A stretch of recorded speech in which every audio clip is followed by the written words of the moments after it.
It's time for Remodel Revolution. And now, an award-winning contractor with over 40 years experience. Here is Alex Guthrie. We've got a fantastic show for you today. We're going to do a product review first thing, and then we're going to come back and we're going to talk foam insulation. Stay tuned. We'll be right back.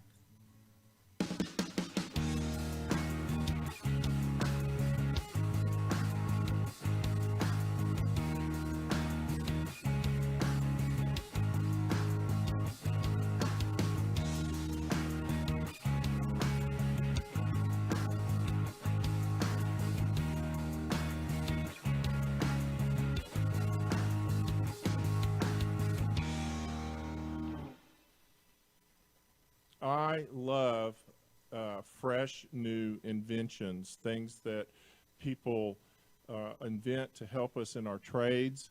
And after spending my entire life in it and going from everything manual, including, but believe it or not, when I went in and started in the trades when I was a young guy, we did not have nail guns. We didn't even have reciprocating saws. We did everything by hand.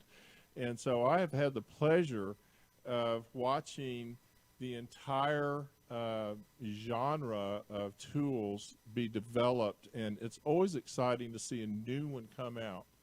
And I saw this the other day, and I thought this would make a great interview, so I contacted our first guest this morning, Greg. Greg, you're going to have to tell us your last name, with Grabo.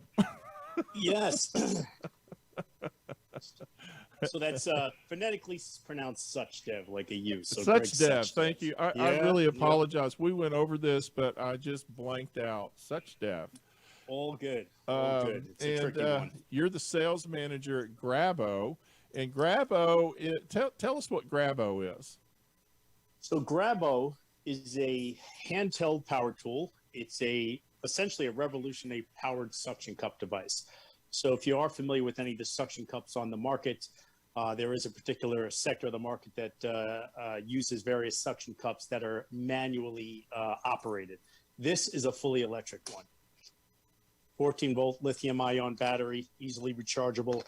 And this little unit here only weighs about 5 pounds, but can hold up to 375 pounds, this one single unit.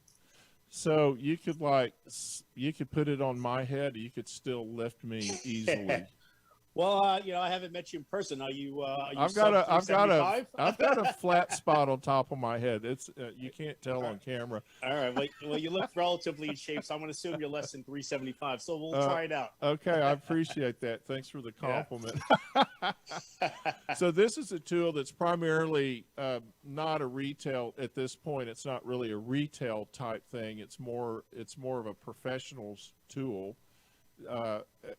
Accessible, to only the professionals can access it at this point. Well, yeah. Go ahead. I mean, I guess you could get it online, right? So listen, it's certainly accessible to the everyday or tool junkie or heavy home do-it-yourselfer. We'll certainly can provide that tool to them. But we are finding an early interest. It's only about a 2-year-old product, 2.5 years, let's call it. And we found a lot of early interest out of the stone and tile trades. Guys, especially nowadays, just dealing with a lot of guys gravitating towards large format tile. Mm-hmm. And with that large format tile is where the Grabo really comes into play. Now you can lay tile, install tile, handle that material. Obviously, it's extremely powerful. It allows you to set the tile without actually getting your fingers involved on the edges and things like that. So it saves your fingers, but it also makes the task a lot easier. Essentially, we put a tool in a hand where guys weren't even using one. A lot of stone fabrication shops, guys that cut stone, marble, granite, you name it. Very dusty environments, which the tool has proven to hold up very well in. Now, what about things like sheetrock? Will it take a paperback product, or does it need to be something slicker? So it actually can hang on up to a porous surface. There is a certain threshold where it's just overly porous. But it can hold on cardboard if it's a very stiff cardboard, particularly if there's a surface behind it. But it does work on drywall and wood, and we're actually seeing a lot of interest right now out of the woodworking industry. One of our key social media partners is actually specifically in the woodworking trade, and we're seeing a heck of a lot of interest come out of there most recently. Well, you mentioned large format tile, and it seems like in the last few years, size there's no limit anymore to size. I mean, a large format tile when I was coming up in the industry started out at 12 by 12. Yeah, that was a big Adobe that was large. tile. It was at one time, and then they started, and then it was just up to maybe 24 by 24 inches. And that was a really large format tile. And of course now, I mean, I don't know of any limits to it. I see stuff that's 4 feet by 4 feet, big stuff. Yeah, that seems to be the trend. And we are teamed up with a lot of distributors and retailers within the tile sector. And that's basically what I hear. Yeah. That's the trend that we're experiencing. And that's honestly where the Grabo comes into play quite a bit. And we're making people's jobs easier. I would imagine setting countertops is a lot easier, and of course, we the same thing is large format with all this stuff. Countertops, mirrors that are huge, and now we're doing a lot of big commercial windows in houses, and some of them have to be built on site, so they'll have to actually put the frame on site and carry the glass into it. So, and it's heavy stuff. And so I imagine that this is a huge advantage to people. Absolutely. There's probably a big safety factor. Yeah, and absolutely. That's a good point that you bring up. And actually, one quick plug, if you will. But we're actually getting ready to launch the Grabo Pro. It's going to launch out here in August. Holding capacity is the same as the original. This is the Grabo Pro that I have in my hand. You'll notice it has a digital gauge. If you look on our website, you'll see some of our models have actually a mechanical gauge. This digital gauge allows you to work. It basically has an auto sensor feature to it, a smart feature to the device where you turn on the device. I'm not going to turn it on now because it makes a little sound. I don't want to interrupt the call here. But when it reaches sufficient adhesion to a surface like glass, it'll actually cycle off the motor, the suction motor. But the Grabo will still hang on to that surface. If at any point in time it needs to, it'll click back on. So essentially it allows you to work more efficiently without the sound, even though, again, it's not really too loud. But it also allows you to work more efficiently as far as the battery goes. So we're finding that probably the glass industry, especially with some of their OSHA requirements, they're going to take to maybe this model because of that enhanced feature safety aspect to it. And so when I'm using this Grabo and I've got a big piece of, say, granite that's 600 or 700 pounds, and I've got a couple of these things on there, a couple of guys holding it, and I'm one of the guys holding it, is there a safety feature so that the battery just doesn't die on me and it quit holding?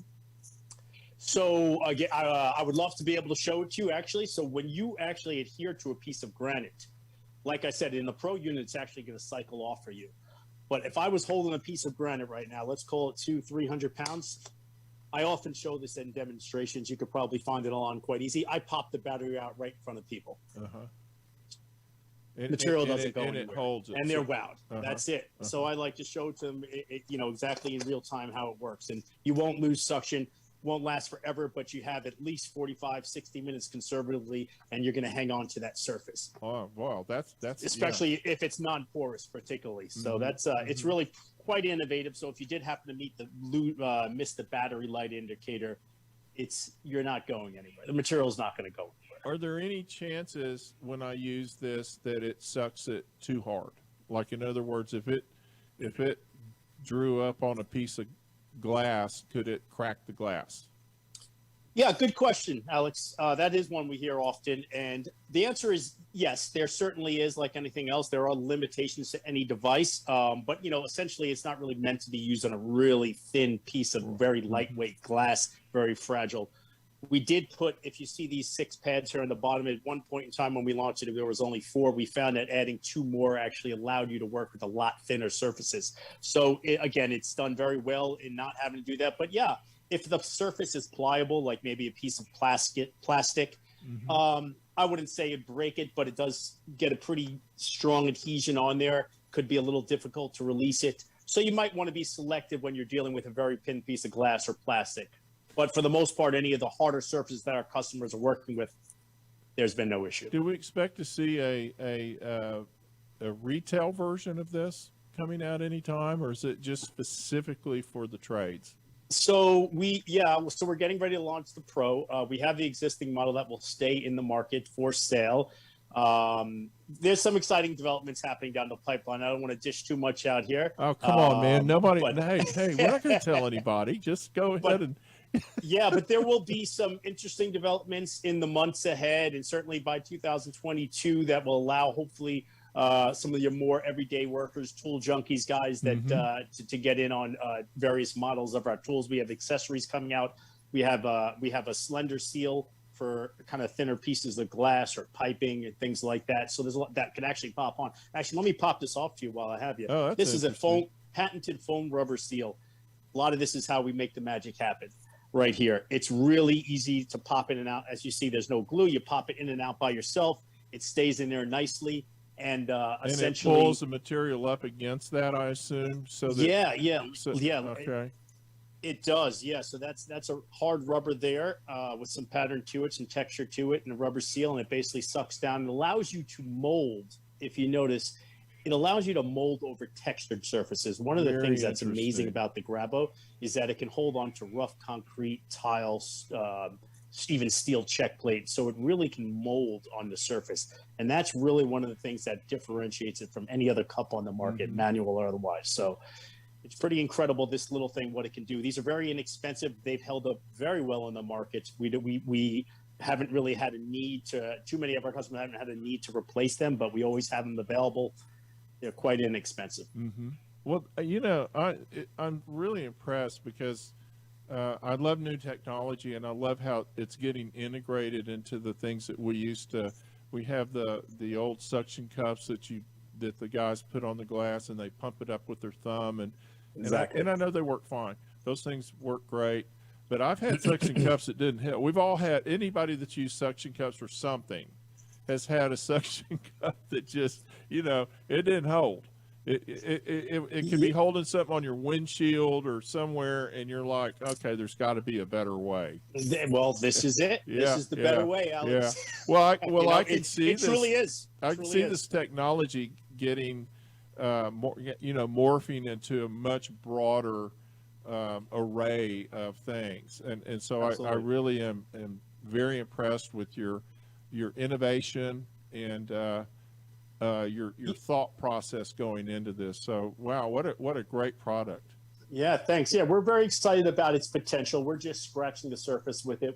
Like I said, we penetrated the stone and tile industry initially. Right off the bat, those guys we essentially put a tool in their hands where they didn't have one. Right. And we're finding a lot of other industries. A lot of our customers are actually creating accessories for the Grabo. Very interesting. Right here, you'll see 4 steel eyelets, and they've created different types of accessories. We actually have an accessory we're getting ready to launch for like tile and stone that's on the ground. Save your back a little bit, works nicely with it. It'll actually turn the buttons on and off. An accessory that has an arm and 2 legs. That'd be interesting. Yeah, get to work on that, man. And I want 10%. Yeah. Greg, thank you so much, and thanks for introducing your product to us, and we wish you really, really great success with it. And keep in touch with me when all these accessories start coming out. We'll run some more product reviews for you. Exactly. Thanks so much. And the last thing I want to say is, anybody that might be watching this, we always are interested in teaming up with other distribution partners and retail outlets that have a place for the Grabo. So please reach out to me, Greg. You can find me easily, and Greg at grabo.com, or call our main line, and love to chat. Okay, buddy. Thank you so much. Alrighty. Have a great day. It's good to see your product. Good to see you. Thank you. Yeah. Thanks so much. Take care. Okay. Bye. We're going to take a quick break, and then we're going to come back, and we're going to talk foam insulation. Imagine this, a totally customized, organized, and beautiful master closet. A home office that fits right into a perfect space. A pantry designed specifically for your storage needs. Imagine your home totally organized. It's time to call the design professionals at Closets by Design DFW and turn your dreams into a reality. With a design staff over 30 strong, Closets by Design works directly with you to create your dream space, and they build it locally, helping support the DFW community. Check them out at dallas.closetsbydesign.com or call them at 972-361-0010. Use the promo code RRV to find out about the amazing specials and discounts available. That's dallas.closetsbydesign.com or call them at 972-361-0010, and don't forget that promo code RRV. Closets by Design.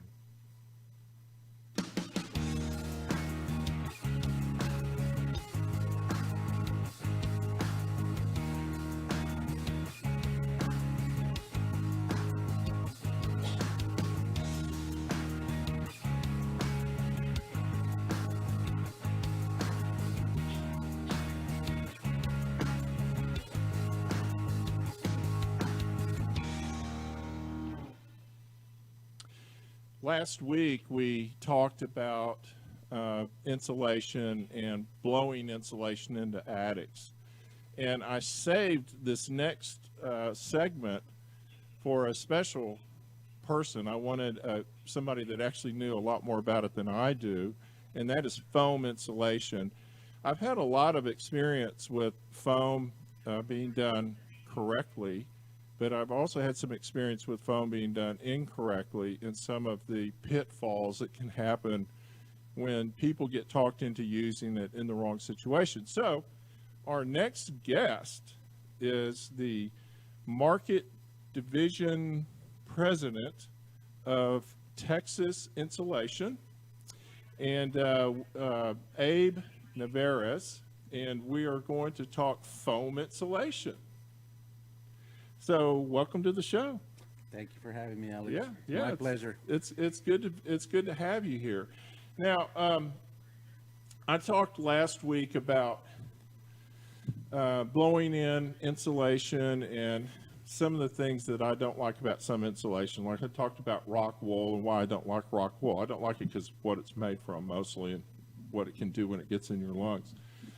But our new building now, the way we're building houses with foam, a lot of foam, it has really changed the dynamics of the interior of a house. But it's got to be done right. Yes. And if it's done wrong, it can be an absolute disaster. That's correct. Okay, so let me get this over here where I can hear you a little better. There you go. Here you go. Is that good? Yeah, that's better. Okay. Thanks. So you speak softly. You must have kids. I have 4 children and a wife. So you speak softly, but you know how to growl. I sure do. Yeah, you got a growler down there with 4 kids. Yes, sir. Tell us about your foam insulation. There's 2 different kind of foams. Yeah, so basically the most commonly used terms is open cell, closed cell foam. And so let's discuss what that is. Okay, so open cell foam is what's most commonly used in our region. Closed cell foam is most commonly used up north in different climate zones. This is because of warm versus cold. Exactly. Or what we're trying to, like we always tell people, we're down here, we're battling the cold, the hot, and up north, you're battling the cold. That's correct. So there are different climate zones throughout the country. Ours is a warm climate here in Dallas, here in Texas. So open cell is the most common product used here, although we do use closed cell in metal buildings, wine rooms, crawl spaces. So closed cell applications. seems to me would be something that is a lot denser, and so there's probably a different reason that you would use it, maybe in addition to an insulation value. Correct. So closed cell has a couple other attributes that open cell doesn't have, meaning, so they're both good insulators, they're both air barriers, but closed cell gives you, it's also a moisture barrier, vapor barrier, and it also gives you structural strength. So I those didn't are, realize that. yeah, so those are a couple added benefits to using a closed cell versus an open cell.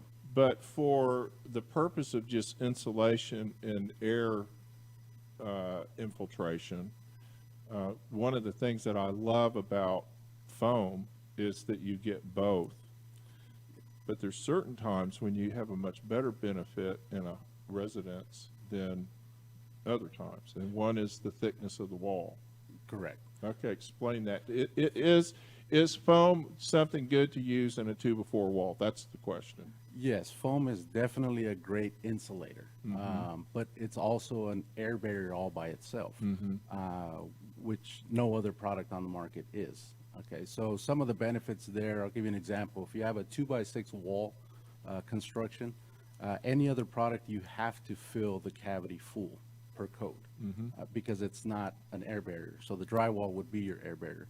Spray foam, you're allowed to maybe put 3.5 inches of foam in that same cavity, and it performs just as well or better as if you had filled the cavity with any other product. And so there's an R value. Explain it to us, the R value of foam versus, say, fiberglass bats. Well, as far as R value goes, there's some similarities, meaning, so they're both about a 3.8 per inch R value. So you're not necessarily gaining R value when you switch to foam.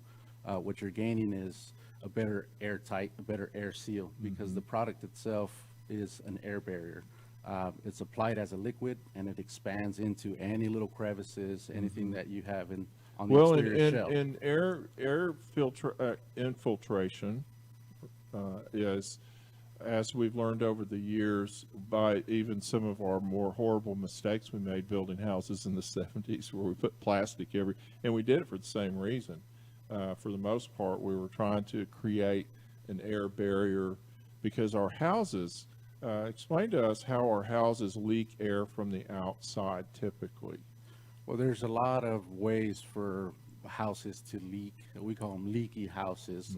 But the idea is that every house has what we call air changes per hour, right? So the more air changes per hour the home has, the leakier the house is. So the idea is to try to minimize the air changes per hour. And what that means is, how many times does the inside air of your home get replaced with outside air, right? So again, the leakier the house, the more times the air changes happen. In old houses, the houses I grew up remodeling that were built out of wood, wood walls, floors, everything was wood. And they well, it was just like being on the outlet. We didn't even have air conditioning, I mean, what can I say? So, been around a while.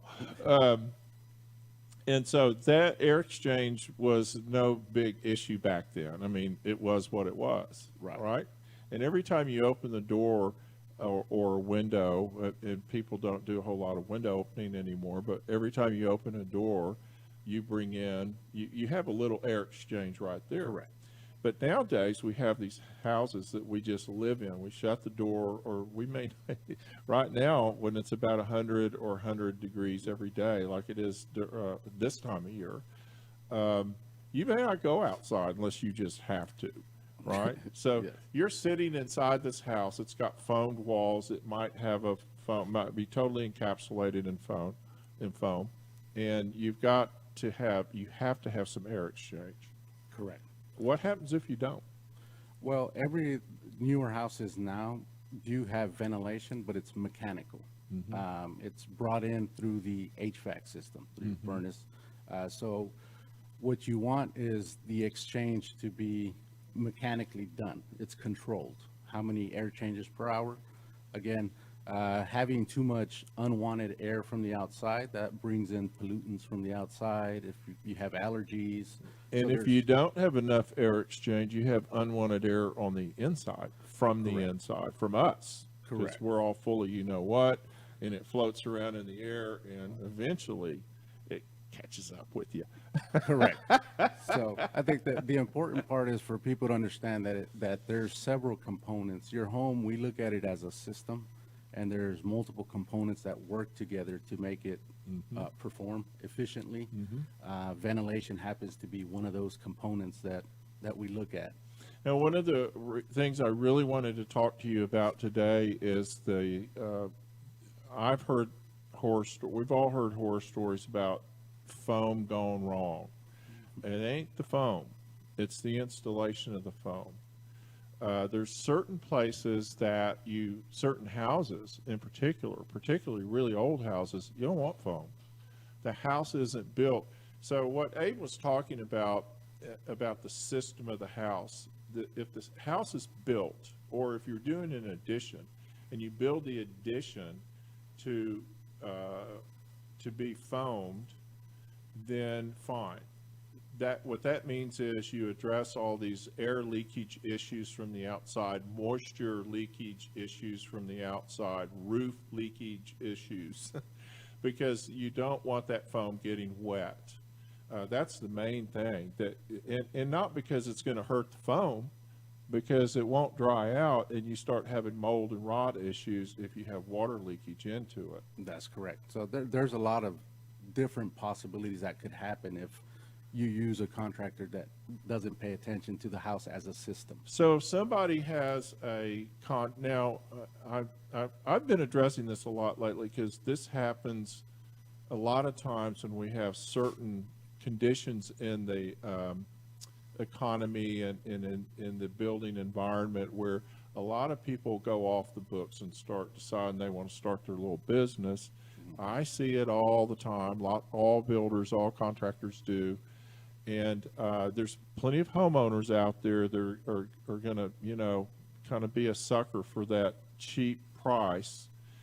And they'll call me and they'll go, hey, I've talked to some guy came in here and he said that we need to foam the attic. Let's just, Alex, I know you're telling me to blow in fiberglass or whatever, but I want to foam it because that sounds really cool. Let's just foam that seal. And I go, no, there's a whole lot of things that you have to consider before you start completely changing how your house is insulated. That's very true. Let's have your advice on that. Yeah, so like I mentioned earlier, you have to look at the house as a system, right? So one of the first things that we would do when we show up to a project is learn the project, ask a lot of questions. When was the project built? The building built? Has there been any issues, fires, leaking, anything going on? Is there access to do foam? But one of the main things that we always look at is the HVAC system, because that has a direct correlation with the insulation. You're going from a typical vented attic system to a non-vented system, and that really changes the dynamics of how the systems work, how the components work together. How the components work, particularly the ones that use heat. Or gas, natural gas. Exactly. So I always recommend before you do spray foam, you have to involve a professional HVAC contractor in the conversation, because going from a vented to a non-vented system is going to impact the house as a whole. A couple things that could happen is all of a sudden your house is more efficient, so your unit is oversized, and that creates what we call short cycling. It means it cools the house so fast, but it doesn't run long enough to draw the humidity out of the air. Which is one of the keys to air conditioning, to a modern air conditioning system, is like Abe is saying, it's a system, and the house is a system. We've gone from a house being basically like we built them 100 years ago, which was stick frame walls and ceiling, and the air comes in, the air goes. We weren't thinking about all that stuff. And then all of a sudden we put these forced air systems in, and we're forcing this cold, moist air into this environment that's got to control that, because we found in the 80s and 90s. Now, we started putting central air in houses in the early 80s, before you were born, when I was a young guy. And it was a big deal, but we didn't know anything about it. We're just putting it in there. And people would say, I want to be able to hang meat in my living room, man. I want that baby cold in the middle of August, man. I want to shiver. And I'd go, and the AC guy would say, sure, man, I'll just throw an extra couple of tons of air in there. Don't you even worry about that. Well, he didn't know. Right. You They know? didn't know any better. And guess what happens about 5 or 6 years later? Hey, man, I got this mold everywhere, and my system's not working. There's water dripping off my lights. Yes. We actually see that a lot. Sure you do, because we put in insulated windows that when I was a young guy, we didn't have insulated windows. We added storm windows, and we created insulated windows, you know. The only people that had double pane glass were commercial windows. We didn't have them in residential. Anyway, all of this evolved over time to where now we're building these really efficient homes. And by efficient, what we mean is maybe foamed walls, maybe a foam rafters or attic floor, and then they're built on top of a slab. But if you happen to have a pier and beam, and particularly if it's an older house, be very careful about foaming underneath it. There's a certain way to do it that's right. And trust me, I've gone under them and they're completely rotted out, because even bat insulation, any kind of insulation under a pier and beam house, be very, very careful how you do that. Anyway, that's a whole nother show. And so our discussion about to our homeowners that are watching this, and somebody that comes in and wants to just kind of willy-nilly add foam. One of the main things I would tell a homeowner is know who you're dealing with. Make sure it's a reputable contractor. Make sure you can get some references. They can provide, other jobs that they've done. If they're not asking you all these questions, like I mentioned earlier, checking the HVAC system, inspecting the attic, you'll know right away. If somebody shows up and says, oh yeah, let's just foam the attic, you probably don't want to do business with that person. They might not know what they're doing. You're making a major change, and it's an environmental change, so it could be dangerous. And so you have to really think through these things. I really appreciate you coming in today. I really do. It's been my pleasure. It's been really a lot of fun having you here. And so, folks, if you have any questions, give these guys a call. And they're a fantastic company, and they're actually a national company. They've got offices in Dallas and Houston and Texas. Do you have any more in Texas? We're going to expand here over the next couple of years is the plan. We'll have locations in Austin, San Antonio. Fantastic, Yes, sir. fantastic. That's great. Stay tuned. We're going to be right back with another segment of Remodel Revolution. It's only a few short weeks until we'll be running our air conditioners all day and all night. Hey, it's time to get an HVAC tune-up scheduled. Call my friends at Total Air and Heat in Plano, Texas at 972-881-0020 right now and get on their schedule for a tune-up. Don't wait for the long lines. Get ahead of the crowd. Total Air has been servicing North Dallas and Plano and Richardson areas for over 60 years. Steve and Justin Lawton sell and service Carrier brand heating and cooling systems with Green Speed Intelligence technology. So give them a call at 972-881-0020 or contact them at totalair.com.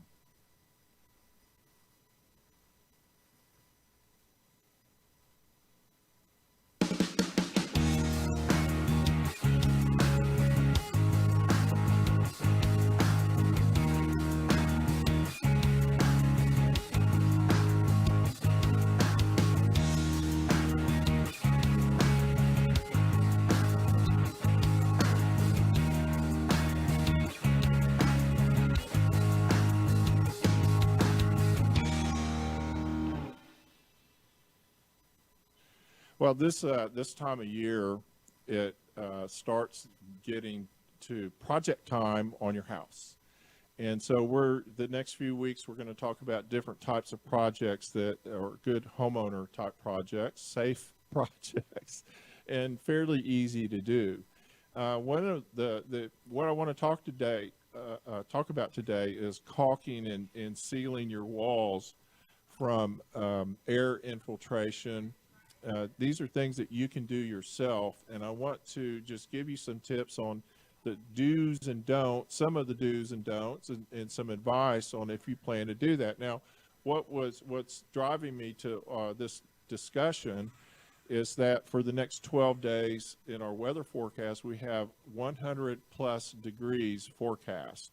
And that's the actual temperature. The field temperature is, always 5 or 6 degrees higher than that. So we're getting into some pretty serious discomfort, I should say. And one of the things that happens is that you're running your air conditioner, of course, really literally almost 24 hours a day. And so you want to tighten up that envelope of the building, the envelope of your house as much as you can to save money. And when you're, one of the things that you need to understand is when your air conditioning is running and your return air is running, you're creating a negative pressure in the house. So it's trying to draw air out of the attic. It's trying to draw air out of the walls. It's trying to draw air through windows and doors.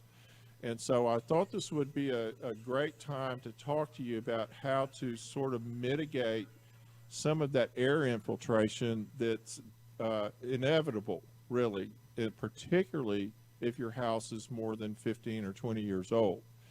And so the first thing I want to talk about is caulk.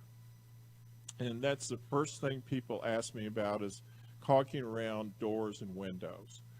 And caulking is a great way and an inexpensive way to deal with air infiltration because you're essentially, of course, you're just kind of filling a gap with this liquid that gets hard and prevents air from coming in, and dust. One of the things that you'll see this time of year is you'll start to see a bunch of dust everywhere. And that, again, is because you're running that air conditioner so much, it's sucking it out of the walls, it's sucking it out of the attic, it's sucking it through little holes in the, around the windows and doors.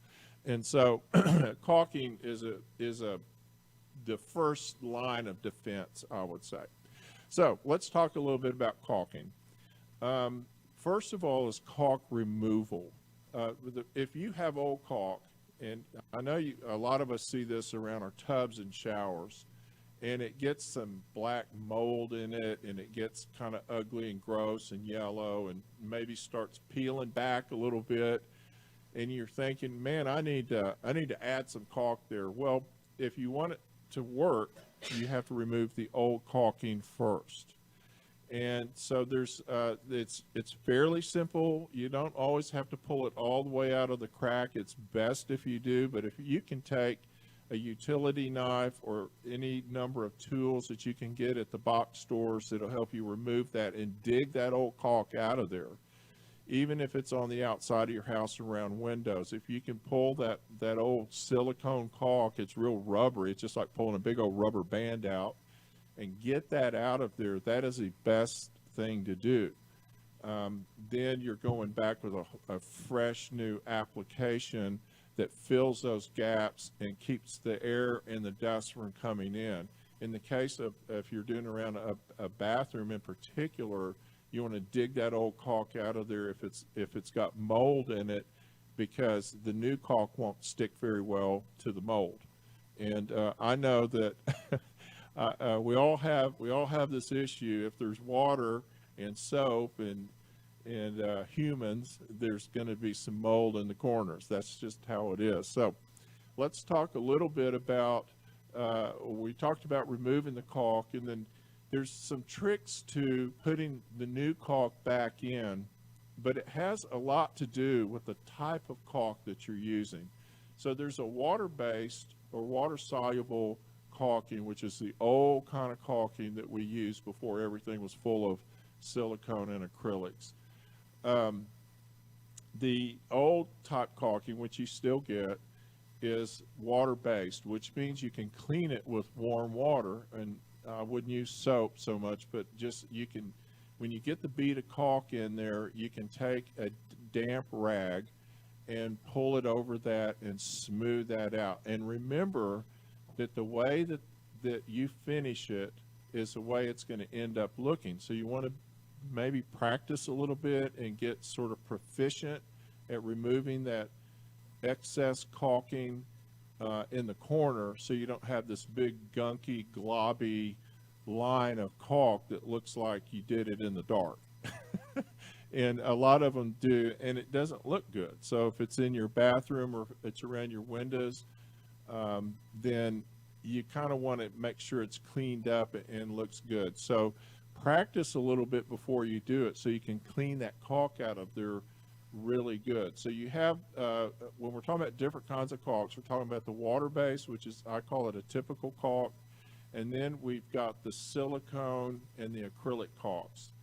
Now, some caulk, when you're buying it to put on the outside of your house, you need to make sure that if you're going to paint it, that you get a caulk that is paintable, because they make caulk that is not paintable. And so if you're going to say repaint around the window after you caulk it, that's great.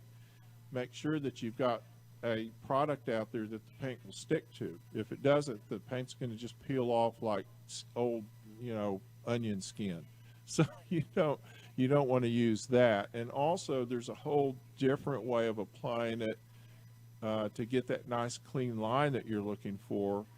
And trust me, this stuff can get so messy and so yucky that you, again, try it and learn how to do it and get a system put together, where you're comfortable getting that excess caulk off of there cleanly. And so that was kind of what I wanted to touch on with caulking. It's not as simple as it used to be because of the variety of products that they have. They also have a variety of colors. And so you have a lot of options. And if you're buying it at the paint store, which I recommend, talk to the salesman about making sure you have the proper product for what you're trying to do. Now, let's talk about another thing that you can do to seal some of that air coming from the inside of the house. And that is these little foam gaskets. So your light switches and plug outlets all leak air. I don't care I don't care what they are, unless they've had a gasket put around them or they've been somehow sealed, they are leaking air. So when your air conditioning comes on and it starts drawing air in back through the system and putting a pull on that air, it's pulling air through those. And a lot of times you can look at the wall, particularly in an older home, and you can see a dark gray or kind of dusty looking shadow around these plug switches or switch plates and outlet covers. Oftentimes around a light, oftentimes around an air conditioning vent that's in the ceiling. You'll see a little dusty area around it. That's where it's pulling that dust out of the system, and it's just sticking there on the wall. So you'll know that you're having this issue. And this is affecting everything inside your house. So it's sucking that dust out, it's broadcasting it everywhere, on top of your furniture, in your carpet, in your furniture, seats. And so you want to try and prevent that. And also you don't want to air condition it. You want to just, it's also going back into your system. It's going through the filter, and the filter doesn't pick up. It gets put on stuck to the coils, and the coils get dirty and blah, blah, blah. And it's just this whole nightmare scenario. So one of the things that you can do that's very, very helpful is you can get these nice little foam gaskets that will go over a switch, and then you put the switch cover back on, and if the gasket doesn't fit quite perfect around it, you can take a little razor blade and you can cut it out so it fits really tight. You can get these little gaskets for plug outlets, and you can get them for switch covers. You can get them for if you have a multiple bank of switches, 3 or 4 or 5 switches on one bank. You can get these little gaskets that'll fit over that entire bank, And remember that wherever you see that switch or that plug outlet, that's a hole in your wall. And that is a hole into an empty cavity that is the wall cavity.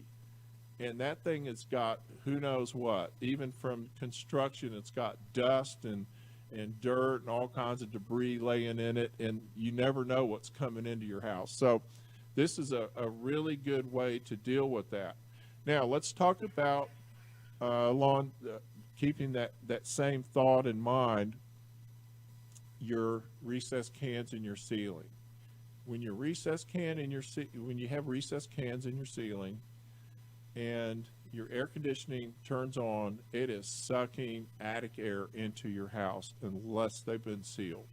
Now, a lot of cities require that we use a sealed can now, which is great. It's not the can itself that's the problem, it's the trim that you see that's sitting on the sheetrock. Because if you pull usually a little plastic trim, and if you pull that little piece of plastic trim down, you can see literally up into your attic.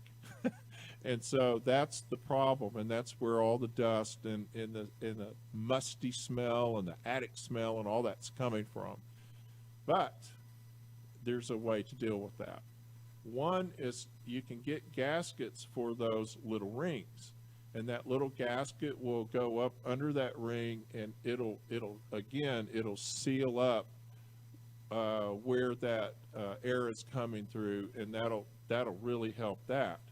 But the other thing you can get is a can cover. Now, in an older home, you might have recessed cans that are not sealed. You probably have recessed cans that aren't sealed.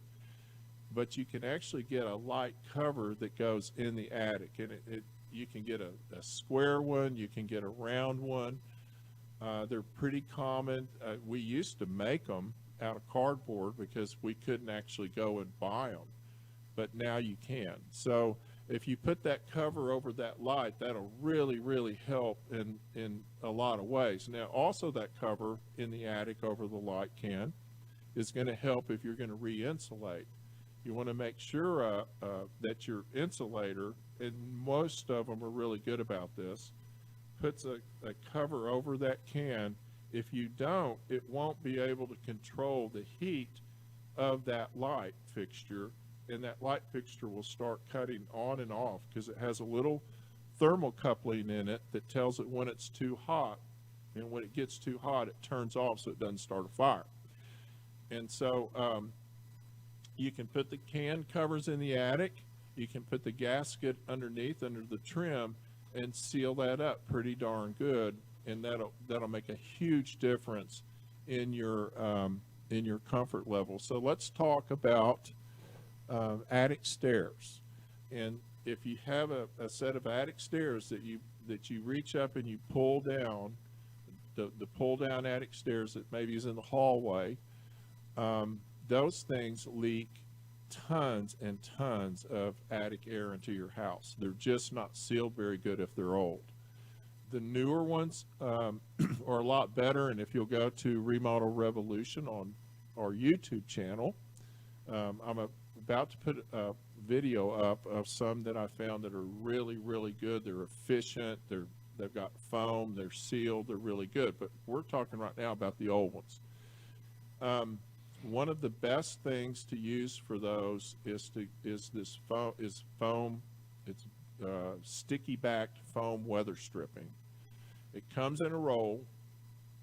It's cheap, and if you'll just take the time to put that around that door, so when it closes against that foam, you can make a huge difference in the comfort of your house and in the smell. And that's the main thing. I'll walk in houses all the time, and I will smell musty attic air, and I know immediately that they've got air leakage issues around lights or maybe an attic stair. So these are just some tips I wanted to throw your way today, because it's going to get hot. You're going to be looking for ways to deal with all this dust and stuff that's going to be showing up everywhere, because your air conditioner is going to be running 24 hours a day. They do literally do that in some houses, or even 10 or 12 hours a day. And we want to make it not only more efficient, but we want to get that, control the dust and the other things that happen when that happens. So thank you so much for being with us today. Those are our tips. Remember, you can always send me an email, make a comment on Facebook or YouTube, subscribe to our YouTube channel. If you have any questions or anything you want me to do a show about, let me know. If you have something bugging you about a remodel project you're doing, you need answers, feel free to contact me. And this is Alex Guthrie signing off. Until next week, thanks for being here. Hey, don't forget to follow us on all your social media, like us on Facebook, subscribe and share on YouTube, and check us out on all your social media platforms. Don't forget to watch Remodel Revolution on your smart TV on Texas Weather Tracker TV. The views and opinions of this program are for educational and entertainment purposes only and are not intended to replace the recommendations of a hired professional. You can catch Remodel Revolution anytime. Follow the show on the website, remodelrevolutionradio.com, or on social media, Facebook, Instagram, and Pinterest, using the handle @Remodel Revolution Radio. You can always listen to the show on iTunes, Spotify, Google Play, and TuneIn, and watch the show anytime on YouTube.